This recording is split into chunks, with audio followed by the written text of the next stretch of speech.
Hello again everyone from Tokyo, Japan, and welcome back to Japan Vintage Camera, where today I'm going to be talking about medium format cameras and medium format photography, and more specifically I'm going to be comparing the two most popular kinds of medium format camera, the TLR or twin lens reflex camera, and the folding camera, or as it's known as in Japan, the spring camera.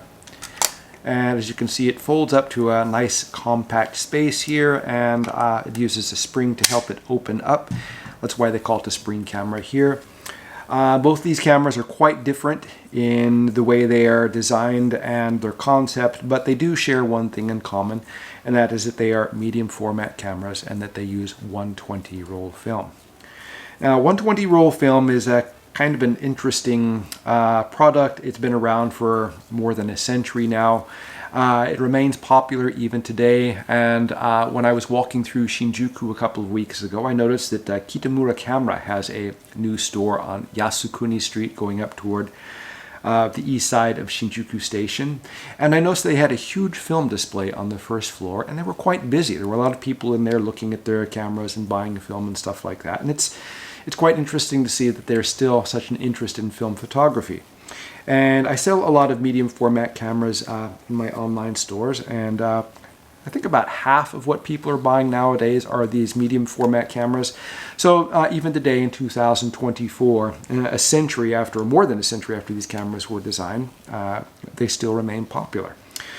The differences are quite obvious. The twin lens reflex camera, of course, you see it has twin lenses on the front. It's a completely different idea, but basically these cameras are trying to accomplish the same thing, and that is to allow you to accurately capture an image on film. They just have different ideas on how to do it. I'm going to start first here with my TLR camera, and this is a very beautiful Rolleiflex 2.8f with the 80mm planar lens. This is the camera which I use personally, one which I've had for a long time and which I really love. Don't ask me if I want to sell it, because I don't want to be tempted. I sold one which I had before and I regretted it a lot, and that's why I ended up having to buy another one to replace it. But this is a good camera to explain how a twin lens reflex camera works, what are the benefits and the consequences of the design. Now obviously it has twin lenses on it, and reflex, that is referring to the mirror on the inside of the viewfinder. When you open up the top of the camera here, you can see a focusing screen, and underneath that focusing screen, sitting right about here, is a mirror which sits at about a 45-degree angle. And when you are looking through the camera, through the top here, you're looking at an image coming through the viewing lens, reflected off the mirror and through the viewfinder. And they always include a small focusing magnifier here to make critical focusing easier. Now, when you're looking through the top, the camera is engineered so that when you're looking through the viewfinder, you're seeing the same thing which the taking lens here on the bottom is projecting onto the film. Now, the good thing about this design is it's a very simple and solid design. It doesn't have many perishable parts to it, and I'll explain what I mean by perishable shortly. It allows for very accurate focusing. It's a very well solid machined piece of machinery, and it can take extremely sharp and accurate photographs on 120 roll film with lots of resolution and really high dynamic range. This camera shoots in the 6x6 square format, which was quite popular for a time, and that allows you to get 12 exposures out of a roll of 120 roll film. Depending on the size of the photos, you get more or less. If you're shooting 6x5 format or 6x4x5, you would get, I believe, 16 exposures. And if you're shooting by 6x9, you get like 8 exposures. So how many exposures you get on a roll of film depends on the design of the camera and the format which it's using. The 6x6 format seems to be the most popular all-round design, and most TLRs, not all of them, but most came in the 6x6 format. Some were available with 6x45 formats with masks and things like that. When it comes to the spring cameras like this one here, this particular one is also in the 6x6 format, but was also available in the 6x45 or 6x9 formats. Now the folding camera is obviously, it folds. It has a similar lens to my Rolleiflex here. These both have Carl Zeiss lenses, but slightly different designs. This is a Super Ikonta 532, which was designed way back in 1937 with the TLR lens. And the TLR lens is a lens which has been very proven and has been copied by a variety of makers. It was used in a lot of European cameras. The TLR design was really loved here in Japan. And Mamiya and other makers used its formula for creating lenses of their own. And it's an outstanding lens. And of course you need a really good lens when you're shooting on something which has the resolving power of 120 roll film. Now this camera here is a rangefinder camera, and what that means is it uses a split image system for focusing. And what you do is you simply look through the viewfinder. There's a single window on the back of this one. Some of them have dual windows. I'm talking about this window here and not the film counting window. And what you do is you focus the camera. In this case, you use this little focusing wheel, which is located on the front, something which, and this one is an issue that these Super Ikontas have, is it can be tough to turn. And when you are focusing the camera using the wheel, you will see the split image in the viewfinder move. And what you want to do is you want to line up those images, and when they are lined up, then that means your subject is in focus. Now, not all these cameras have a coupled rangefinder. Some of them are rangefinder cameras, but the focusing ring is not connected to the rangefinder focusing system. So what you have to do is you have to turn a focusing ring on the top of the camera until the split image is lined up. And then you look at the number on the focusing ring and the arrow, and it'll show what distance your subject is from you. And then you simply turn the focusing ring so the same number shows up on the focusing ring. And then some cameras have no focusing system at all. They just have a focusing scale. And so you have to kind of guesstimate how far away your subject is. If it's at infinity, that's quite simple. You just leave it at infinity, and that's good for like landscapes or things like that. But if you're shooting portraits or people standing close by, you kind of have to try to guess accurately the focusing distance and set it in the camera. Now, these cameras have different ways of setting the exposure. Cameras like the Super Ikonta here, they use this very simple leaf shutter mechanism, which is very similar to larger format cameras. And it has a couple of rings. It has a ring for setting the shutter speed.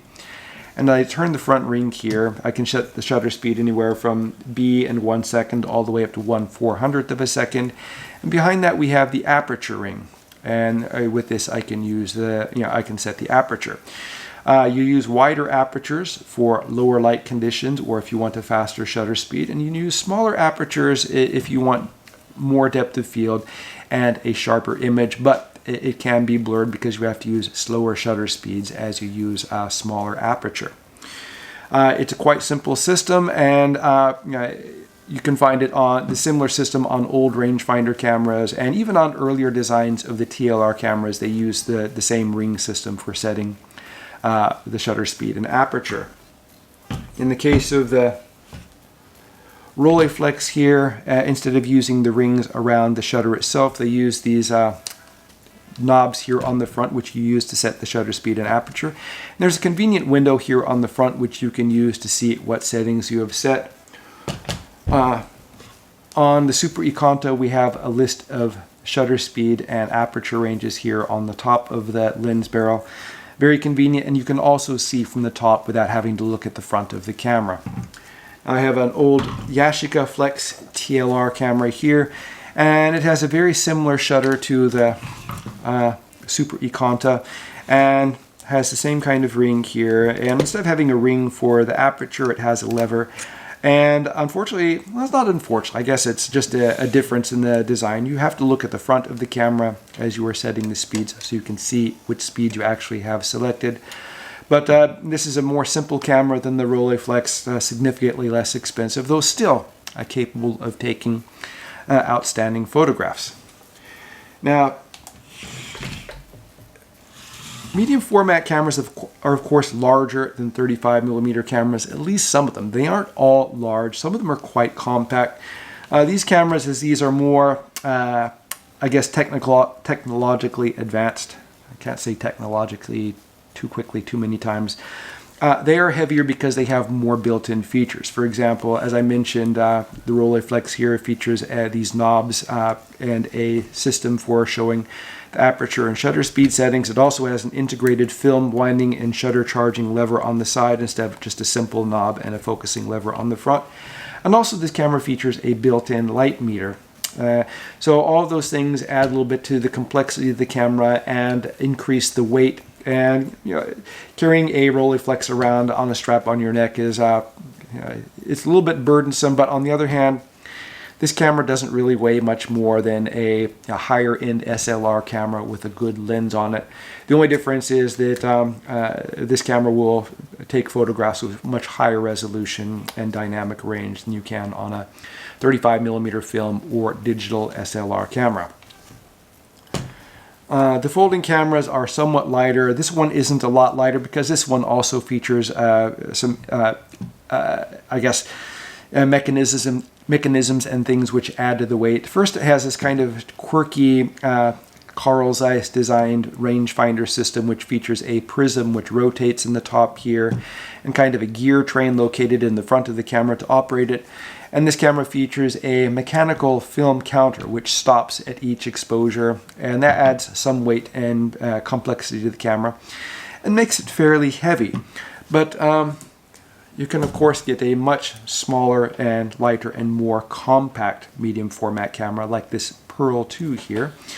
And this camera operates pretty much basically the same as the Super Ikonta, but weighs about a third as much and is about half the size. And this camera weighs less than most 35mm cameras, except for the newer plastic ones. And you can probably fit this camera in a jeans pocket if you don't wear like super skinny tight jeans. It's still a wonderful performer. This camera is made to shoot in the 6x5 format or 6x45, which makes it a little bit lighter and smaller. Interesting thing about this camera is that it features a larger range of shutter speed, but then this is a much newer design than the old Super Ikonta. The Super Ikonta, of course, earlier versions featured the ability to shoot in different formats using different masks. So you could use one camera to shoot in multiple formats. The only issue is that the masks often get lost. And when you put in the mask, of course, you have to use different windows on the back when you're shooting at different formats to make sure that you don't mistakenly think you're shooting in one format but are shooting in the other, and this kind of messes up your exposures. Cameras like this Mamiya here, this one shoots in two different formats, and you can see the system on the back here. One is for 6x45 and one is for 6x6, and if you open the back here, you can, I like these cameras here, that you can simply fold these leaves over and change it to 6x45 format, or open them up and you have a 6x6 camera. This camera features a pretty clever design for making sure that you're shooting in the correct format, and that is that it has this switch for switching between formats on the inside of the camera, which means you can't accidentally change it from the outside. So when you load the film and you set the flaps where you want it, you set the format you want here, and when you close the camera, when you look through, only the window will open in the format which you're shooting in. And when it comes to twin lens reflex cameras like this Rolleiflex here, this one is only available in a 6x6 format, but there were some twin lens reflex cameras which could be shot in other formats. Cameras like the Yashica Rookie can also be shot in 6x4.5, and they include a mask. The ones which still have the mask, these masks are often lost, as I mentioned before, and that allows you to shoot in two different formats, and also it allows a simple system for counting the exposures in either format. One good thing about the Rolleiflex here is that it does feature an adapter where you can use 35mm film, and that is also a feature on some folding cameras, though not so many. By the time that folding cameras were coming out, their heyday was the 40s to the mid 1950s, when press and professional photographers still favored medium and larger formats. People really didn't like 35mm film, and largely because film technology in those days wasn't very high, and in those days ISO 100 or ASA 100 film was considered high-speed film, where nowadays it's considered a slow-speed film. So in order to get decent resolution, you needed to use a medium format or large format. Nowadays, 35mm is much better performing than it was then, but so is 120. So which camera would be best for you? That's really a personal choice. There are a lot of different design options, lens options, and things available in both kinds of cameras. The thing about like the Rolleiflex here, this was available in the standard 80mm lens, or you could get it in a 55mm wide-angle lens, or a 135mm telephoto lens. That required, of course, 3 different cameras. But they also have lens adapters, which you can add to the front, which can allow for close focusing or change the format somewhat. There weren't so many options when it comes to changing the focal length of the folding cameras, because everything has to fit inside. So the TLR camera offers a little bit more flexibility there. There is a perishable part here on the folding camera, and that is this leather bellows which sits here. This one luckily is still in good condition, but these do deteriorate over time and can get holes in them. Some cameras are more susceptible to bellows damage than others. These old Super Ikantas were very well made with really high quality materials, and despite the fact that this camera dates from before 1940, the leather on the bellows is still in quite good condition. Some newer cameras using lower quality materials sometimes don't, I guess, stand the test of time so well. One thing about the TLR camera is it takes away this weak link here. On the other hand, the TLR camera, you pretty much have to carry on a strap around your neck. You don't have to use it that way. There are different options which you can use for taking photographs, but it's not something which you can fit in your pocket. But cameras like this Yashica Flex here, the Yashica Flex looks similar in size, but it's significantly lighter than the Rolleiflex here, due to the lack of extra mechanisms and the smaller, not smaller lenses. The focal length of these lenses is the same, believe it or not. They look very different. But the Rolleiflex has a faster lens, and the faster lens requires a larger aperture and more glass, and that adds weight to the camera. But an f2.8 to an f3.5 lens, there's not a really big difference in the speed. And in medium format photography, people don't really need a high-speed lens so much. These aren't exactly the kind of cameras which you go out and shoot action with. But they are wonderful for things like portraits or landscapes or whatever. And some people, like Vivian Maier, she's probably the most famous photographer nowadays as a person who used a medium format TLR camera. She favored Rolleiflex camera or Rolleicord camera, but she also used SLR cameras from time to time. And I think she's one of the reasons that there's been kind of a resurgence in the TLR design and why they still remain popular. If you want the absolute highest in quality and the most detailed resolution and can afford it, a camera like the Rolleiflex here is really wonderful. It's also a fairly good investment because they tend to go up in value over time. If you want a camera which is less expensive but just can take really high quality, high resolution photos for a much lower price, the Yashica Flex or Ricoh Flex or Minolta Flex or 100 different Flex cameras made in Japan and other places are perfectly fine, and they'll still give you, really stunning resolution, high dynamic range, and a lot of detail in your photos. And when it comes to shooting film, the one thing about 120 film, as I said, the film is still widely available, and you can still share images digitally. Most places which will process 120 roll film or 35mm film will scan your film and can give you information on memory cards or CDs or things like that. And this allows you to upload the images onto your computer, and you can also edit them. It's kind of interesting thing to be able to edit film images on your computer. And the good thing about larger formats is they give you really big files with lots of information, and you can make really wonderful photographs. You can do a lot with these cameras today despite their very old technology. It's a pretty interesting mix.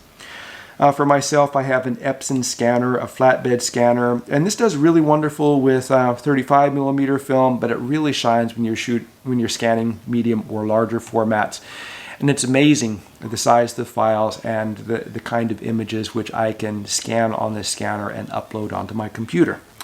Anyway, my voice is getting a little bit hoarse now, and I'm expecting someone to deliver a few things in a few minutes, so I'm going to go ahead and end the video now. If you have any questions about medium format photography or any experiences you'd like to share, feel free to leave those in the comment section below. And if you're looking to buy a medium format camera, please check out my online stores. I have a pretty good selection of different kind of cameras there most of the time. I'll post links to my stores in the description below the video. If you want to see more, please subscribe. If you like the video, please click the like button. Thank you very much for watching, and I hope you tune in again soon.